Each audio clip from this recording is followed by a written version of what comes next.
За гишүүдэд энэ өдрийн мэндийг хүргэе. За энэ Төв банкнаас бас жоохон тодруулмаар л байгаа юм л да. Тэгэхээр энэ 2015-аас 16 оны яг эдийн засгийн дүр зураг бол бас асуудал үүсэх нөхцөл байдалтай байгаа нь бол харагдаад байгаа.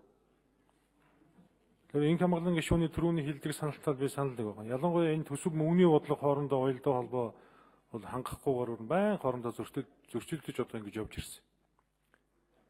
Төсвийн хатуу чанга сахилга баттай бодлого энэ засгийн газарт өгүүлэгдэж байгаа.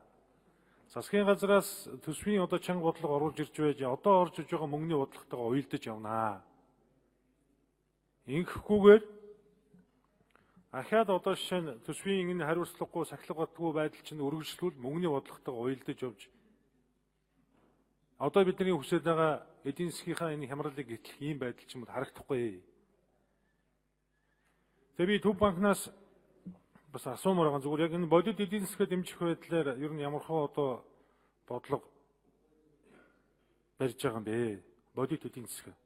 Тэгэхээр өнөөдөр одоо шинэ Монгол банкнаас Төв банкнаас Монгол банкнаас өргөн барьсан одоо энэ мөнгөний бодлого бол яг бодит эдийн засгаа яаж дэмжих гэж байгаа талаар үнэхээр энэ мөнгөний бодлогын үндсэн чиглэл дээр тодорхойгүй байгаа. Тэгээ энийг нэг тодорхой болгож өгөөч. Санхүүгийн хямрал, эдийн засгийн хямрал гэж яриад байдаг. Олон улсын санхүүгийн байгууллага бол энэ сангийн ам болон Төв банкыг шахаж байгааг бол сайн ойлгож байгаа. Гэхдээ энэ жижиг дунд бизнес эрхэлж байгаа хувийн хэвшил нь аж ахуйн нэгжүүдэд одоо бас бодолцохгүй л эдгэрч одоо сөхрөөд унлаа шүү дээ. Тэгээ том аж ахуйн нэгжүүдэд бид нар дэмжиж байдаг. Том аж ахуйн нэгжүүд яах вэ? Учраа олно угаасаа. Тэд бол учраа олох ухаантайгаа улсууд.